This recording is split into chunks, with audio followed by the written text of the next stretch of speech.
गैर मुल्की और ममनुआ फंडिंग। स्क्रूटनी कमेटी कल तीनों बड़ी जमातों के अकाउंट्स की छानबीन करेगी। तहरीक इंसाफ की तरह नून लीग और पीपल्स पार्टी के खिलाफ भी रोजाना की बुनियाद पर तहकीकात करने का इम्कान। नून लीग और पीपल्स पार्टी पर अमरीका और बरतानिया में कंपनियां बनाने और जाहिर न करने का इल्जाम है।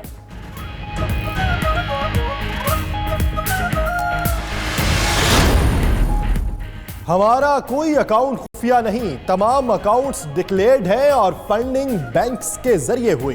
पीटीआई रहनुमा फारूक हबीब की प्रेस कॉन्फ्रेंस। मजीद बोले कि पार्टी फंडिंग केस में पीटीआई नहीं, नून लीग और पीपल्स पार्टी राह फरार इख्तियार कर रही है। सरदार अयाज सादिक ने रद्द अमल दिया कि आपने चोरी नहीं की तो फिर तलाशी देने पर इतना गुस्सा क्यों? झूठ बोलने की बजाय इलेक्शन कमीशन में रसीदें जमा कराएं। फॉरेन फंडिंग का शोर मचा है। इलेक्शन कमीशन में तहरीक इंसाफ सुरखरू होगी और बाकी दोनों पार्टियां फंस जाएंगी। शेख रशीद की नई पेशगोई, कहते हैं दूर दूर तक इलेक्शन नहीं देख रहे, अवाम को बेवकूफ बनाने पर डॉक्टर अदनान और वकार से तफ्तीश की जाए। मजीद बोले कि नया आर्मी चीफ नहीं आ रहा, नया आर्मी चीफ आ चुका है।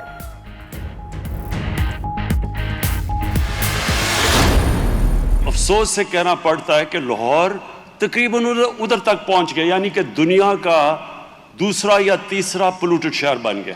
ये नया पाकिस्तान जमीन पे बाद में आएगा, पहले ज़हनों में आएगा। तब्दीली पहले ज़हन में आती है। हमने अपना किबला दुरुस्त करना है। नया पाकिस्तान जमीन पर बाद में, पहले जहनों में आएगा। वजीर आजम इमरान खान का बयान, कहते हैं 10 सालों में 70% दरख्त काट दिए गए। वजीर आजम ने सफाई के नए निजाम पर मुश्तमिल clean and green city index का इफ्तिताह कर दिया। सिंध को तरक्की के लिए पंजाब का बल्दियाती निजाम अपनाने का मशवरा।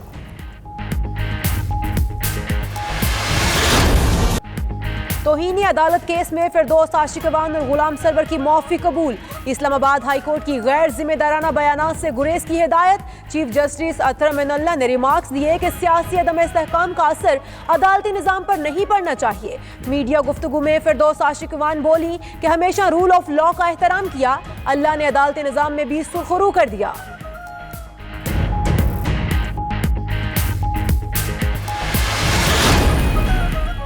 अल अजीजिया रेफरेंस में सजा के खिलाफ नवाज शरीफ की अपील पर समाअत। नैब ने वीडियो स्कैंडल से मुतल्लिक 5 अफराद को अदालती गवाह बनाने की मुखालिफत कर दी। अदालत ने आइंदा समाअत पर मुतफर्रिक दरखास्तों का फैसला सुनाने और बेंच की तब्दीली का इंदिया दे दिया।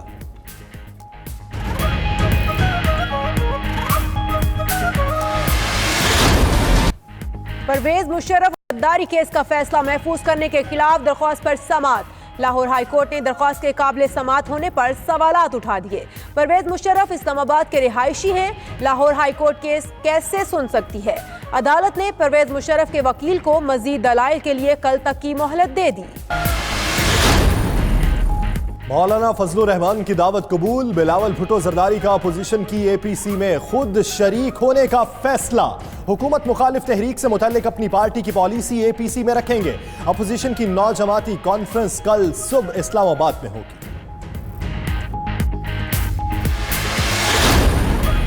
हमने कभी नहीं कहा नवाज शरीफ चल फिर नहीं सकते, मेडिकल रिपोर्ट पर कायम हूं। वजीर सेहत पंजाब डॉक्टर यास्मीन राशिद का इंटरव्यू, कहती हैं अदालत ने नवाज शरीफ को मेडिकल बोर्ड की सिफारिश पर इलाज के लिए बैरून मुल्क जाने की इजाजत दी। मेडिकल बोर्ड भी अपनी तजावीज पर कायम है।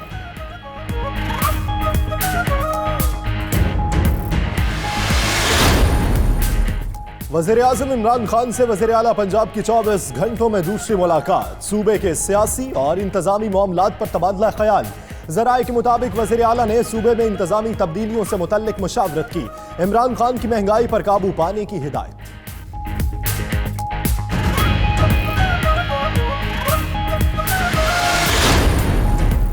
नीदरलैंड की मलका मैक्सिमा की पाकिस्तान आमद। सदर आरिफ अलवी वजीर आजम इमरान खान समेत मालियाती शोबे के नुमाइंदगान से मुलाकातें करेंगी।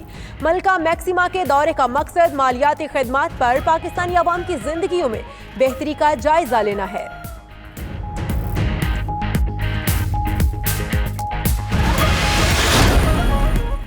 IMF के साथ तयशुदा मुआशी अहदाफ पूरे किए जाएंगे। मुशीर खजाना हफीज शेख कहते हैं महसूलात में 16 से 17% इजाफा हुआ।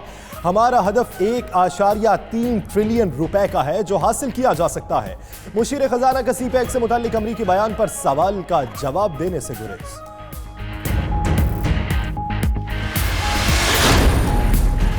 पीटीआई रहनुमा अलीम खान की निजी हाउसिंग सोसाइटी पर तजावुजात की दरख्वास्त। इस्लामाबाद हाई कोर्ट ने सीडीए से कल तक तहरीरी जवाब तलब कर लिया।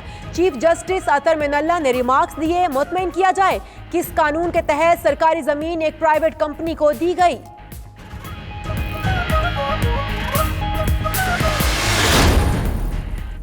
हांगकांग के बल्दियाती इंतखाबात में बीजिंग मुखालिफ जमहूरियत पसंदों की बड़ी कामयाबी। तारीख में पहली बार 18 में से 17 काउंसिल्स में कामयाबी समेटते हुए इंतखाबी मार्का अपने नाम कर लिया। चीफ एग्जीक्यूटिव कैरी लैम ने नताइज तस्लीम करते हुए कहा कि हुकूमत अवामी राय का एहतराम करेगी।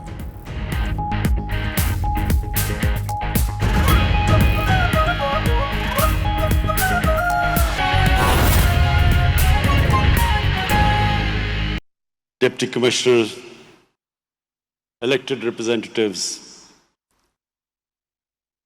students, पाकिस्तान की फ्यूचर,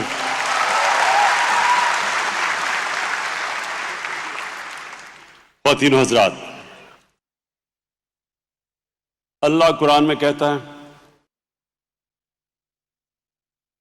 कि मेरी जमीन पे चल के देखो कितनी कौमें मैंने बर्बाद की जो मेरे हुक्म पे नहीं चली।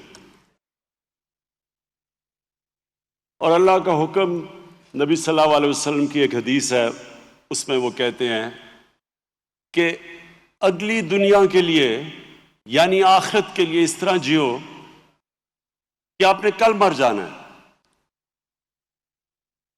लेकिन इस दुनिया के लिए इस तरह जियो कि आपने 1000 साल जिंदा रहना है।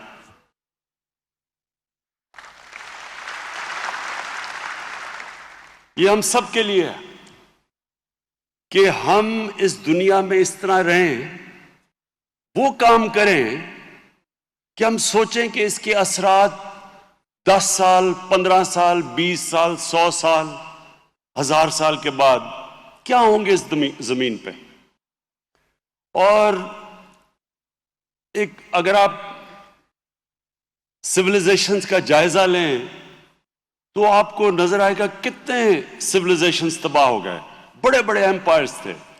साउथ अमेरिका के अंदर इंका एम्पायर था, उनके अंदर दिखाते हैं बड़ी बड़ी उनके पास अजीम बिल्डिंग्स बनाई उन्होंने, लेकिन उसका नामो निशान ही खत्म हो गया।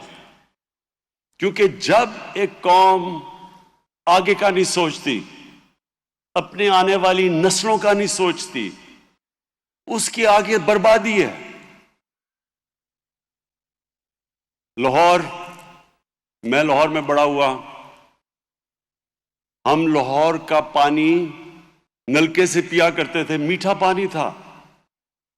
लाहौर की हवा, आबो हवा साफ, यानी ये मैं बात कर रहा हूं तकरीबन 30-35 साल पहले भी लाहौर एक बड़ा साफ शहर था। आज लाहौर के अंदर सांस नहीं आप ले सकते। जो लाहौर के आज हालात हैं, जो बूढ़े हैं और बच्चे हैं, उनकी जिंदगियों को खतरा है। वहां जो पोल्यूशन लेवल है वो उधर तक पहुंच गया है कि जो हमारे बड़े हैं उनको लंग्स की बीमारियां बढ़ती जा रही हैं, क्योंकि जो पोल्यूशन है वो एक साइलेंट किलर है। एक तो होता है ना एक्सीडेंट, किसी ने गोली मारी या कत्ल किया तो आपको नजर आता है। जो पोल्यूशन है वो पता नहीं चलता और आहिस्ता आहिस्ता आपको सालों के बाद पता चलता है कि कितने लोग पोल्यूशन का शिकार हो गए। और लाहौर में हम समझते थे कि दिल्ली बहुत पोल्यूटेड है और दिल्ली के अंदर बहुत बुरे हालात हैं लोगों के, लेकिन अफसोस से कहना पड़ता है कि लाहौर तकरीबन उधर तक पहुंच गया, यानी कि दुनिया का दूसरा या तीसरा पोल्यूटेड शहर बन गया। और इसकी वजह यह है कि किसी ने सोचा ही नहीं। जब लाहौर की डेवलपमेंट हो रही थी, किसी ने नहीं सोचा कि हमें क्या करना चाहिए। लाहौर में जो हम दरख्त काटते जा रहे हैं, पिछले 10 सालों के अंदर जो मुझे उन्होंने प्रेजेंटेशन दी, 70% लाहौर का दरख्तों का कवर काटा गया, यानी 70% जो ग्रीन कवर था वो कम हुआ 10 सालों के अंदर। तो उसके नताइज तो आने थे, क्योंकि दरख्त हवा को साफ करते हैं, ऑक्सीजन देते हैं, रात को कार्बन डाइऑक्साइड को अब्जॉर्ब करते हैं।